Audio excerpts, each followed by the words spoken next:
అంటే అమెరికా మధ్యవర్తిత్వం చేసే పరిస్థితి ఉంటుందా భారత్ పాక్ మధ్య? సో ఈ క్వశ్చన్ ఎందుకు వస్తుంది వర్మాజీ అంటే, మీకు అమెరికా అధికార ప్రతినిధిని ఒక జర్నలిస్ట్ అడిగారు, ఇప్పుడు పహల్గాం దాడులు జరిగాయి కదా, ఇండియా పాక్ల మధ్య మీరేనా మధ్యవర్తిత్వం వహిస్తారా అని.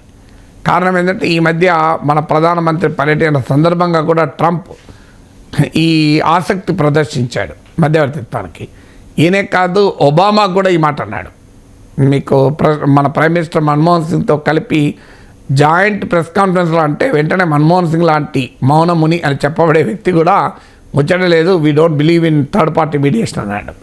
సో అందువల్ల ఆ ప్రశ్న అందుకే అడిగారు. అంటే ట్రంప్ మాత్రమే కాదు, అమెరికా మొదటి నుంచి కూడా ఇండియా పాక్ మధ్యవర్తిత్వాన్ని వహించాలని ప్రయత్నిస్తుంటుంది. ఎందుకంటే పాకిస్తాన్కు అమెరికాకు నెక్సెస్ ఉంది. ఎందుకంటే అమెరికాకు క్లయింట్ స్టేట్, ఇది very big customer, military customer. అందువల్ల ఈ ప్రాంతంలో తన సుప్రమసీకి పాకిస్తాన్ కావాలి, చైనాను కౌంటర్ చేయడానికి ఇండియా కావాలి. అందుకే పాలసీ ఆఫ్ డ్యూయల్ కంటైన్మెంట్ అంటారు అమెరికన్ ఫారిన్ పాలసీ. మీకు ఫారిన్ పాలసీ అనే జర్నల్ కూడా ఉంది. ఇందులో చాలామంది ఎక్స్పర్ట్ చెప్పింది పాలసీ ఆఫ్ డ్యూయల్ కంటైన్మెంట్ అంటే ఇద్దరిని సంతృప్తిపరచాలి. అందుకే పాకిస్తాన్కి F-16 ఇస్తారు, మనకు F-35 ఇస్తారు, ఇద్దరు కొట్టక సావండి అని. సో అందులో భాగంగా మధ్యవర్తిత్వం అనే మాటలు మాట్లాడుతూ ఉంటారు. అన్ఫార్చునేట్లీ ఏంటంటే పాకిస్తాన్ కూడా దీనికి వంత పడుతూ ఉంటుంది. ఎందుకంటే పాకిస్తాన్ ప్రాబ్లం ఏంటంటే తనకు మధ్యవర్తిత్వం కావాలి, ఇండియా యునైటెడ్ నేషన్ మధ్యవర్తిత్వం కావాలి, అమెరికా మధ్యవర్తిత్వం కావాలి. అందువల్ల అప్పుడప్పుడు వీళ్ళు వెళ్ళి ఆ అమెరికా అధ్యక్షుని చెప్పొస్తుంటారు, కొద్దిగా రండి సార్, ప్లీజ్ సార్ రండి సార్ అని.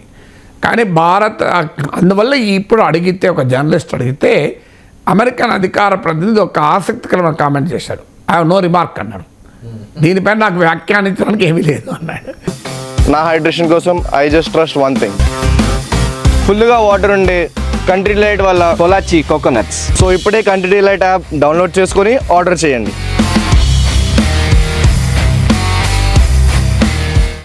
ఏమీ లేదని ఎందుకు అనాల్సి వచ్చిందంటే, ఇండియా స్టాండ్ మొదటి నుంచి కూడా కాశ్మీర్ భారతదేశంలో అంతర్భాగం. Kashmir is an integral part of India. భారతదేశంలో కాశ్మీర్ విలీనము సంపూర్ణము వెనక్కు వెళ్ళటానికి వీల్లేనిది. Kashmir's integration with India, Kashmir's accession to India is irreversible and complete.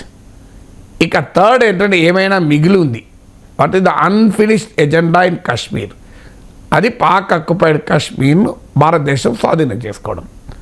ఇది భారత వైఖరి. ఈ వైఖరిలో ఎలాంటి మార్పు లేదు.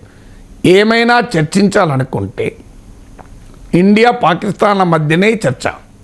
ఇది ద్వైపాక్షిక చర్చే తప్ప no question of third party. ఎందుకు మనం థర్డ్ పార్టీ అనం? థర్డ్ పార్టీ అంటే ఏం చేస్తారు ట్రంప్ వచ్చి, కానీ అన్నీగా అట్లా అంటే ఎట్లా కలుస్తుంది, మీరు కొంత రాజీ పడాలి, మేము కొంత రాజీ పడతాం అంటాడు కదా. సో మనం రాజీ పడడానికి సిద్ధంగా లేనప్పుడు థర్డ్ పార్టీ ఎందుకు? మనం రాజీ పడడానికి సిద్ధంగా ఉంటే థర్డ్ పార్టీ కావాలి. మనం రాజీ పడడానికి సిద్ధంగానే లేము కదా. ఇంకొక ముఖ్యం కూడా చెప్తాను, అమెరికా మధ్యవర్తిత్వం ఎలా ఉంటుందో ఉక్రెయిన్ చూస్తే అర్థమవుతుంది కదా. అమెరికా మద్దతుతోని ఉక్రెయిన్ రష్యాతో యుద్ధాన్ని దిగింది, అమెరికా బలాన్ని చూసుకొని. నిజంగా చెప్పాలంటే రష్యా బలంతో పోలిస్తే ఉక్రెయిన్ బలమే లేదు. కానీ ఇలా పరిస్థితి ఏంటి? ట్రంప్ ఏం చెప్తున్నాడు లేటెస్ట్గా, క్రిమియాను రష్యా భూభాగంగా అంగీకరించండి అంటున్నాడు. 2014లో క్రిమియాను రష్యా ఆక్రమించింది, మీరు క్రిమియాను రష్యాకి ఇచ్చేయండి అంటున్నాడు ట్రంప్. ఇంకా 20% ఈస్టర్న్ ప్రావిన్స్ డాంబాస్, లుహాన్స్క్, డొనెస్క్ ఈ ప్రాంతంలో 20% ఆఫ్ యుక్రెయిన్ టెరిటరీని రష్యా ఆక్రమించింది. ట్రంప్ ఏమంటున్నాడు? ల్యాండ్ ఫర్ పీస్ అంటున్నాడు. అంటే మీరు శాంతి కోసం భూమి ఇచ్చేయండి అంటున్నాడు. Land for piece. Mark Rubio America విదేశాంగ మంత్రి అఫీషియల్గా చేసిన ప్రకటన ఏంటో తెలుసా? ఉక్రెయిన్ ఇంకా తన 20% భూభాగం అని పట్టుకొని కూర్చుంటే అసలు యుద్ధం ఆగదు, ఉక్రెయిన్ సర్వనాశనం అవుతుంది అన్నాడు. ఓకే, అంతేకాదు అసలు యూ హ్యావ్ నో కార్డ్స్, నీ దగ్గర ఏం లేవు, సపరేట్ కూకో అంటున్నాడు. రేపు కాశ్మీర్ మధ్యవర్తిత్వాన్ని మనం ఎలా చేస్తే అమెరికా చెప్పేది ఏంటంటే అది ఇచ్చేయండి కాశ్మీర్ అంటాడు. ఏమైతుంది Kashmir? Give it, what happens, give it అంటాడు. అందువల్ల అమెరికాకు చైనాకు మధ్యవర్తిత్వానికి ఇండియా రెడీ. ఒప్పుకుంటాడా అమెరికా? నాకు చెప్పమనండి. అమెరికాకు వెనుజిలాకు మధ్య గొడవలు ఉన్నాయి, ఇండియా రెడీ మధ్యవర్తిత్వానికి. అందువల్ల మొదలు అమెరికాకు కెనడాకు ఘర్షణ ఉంది, భారతదేశం మధ్యవర్తిత్వం వహిస్తుంది. అమెరికాకు యూరోప్కు ట్రాన్స్ అట్లాంటిక్ అలయన్స్ బ్రేక్ అయింది, ఇండియా మధ్యవర్తిత్వం వహిస్తుంది. ఒప్పుకుంటాడా? ఏ సెల్ఫ్ రెస్పెక్టింగ్ నేషన్ కూడా తన దేశానికి ఉన్న సరిహద్దు వివాదంలో థర్డ్ కంట్రీ మధ్యవర్తిత్వం అంగీకరించడు.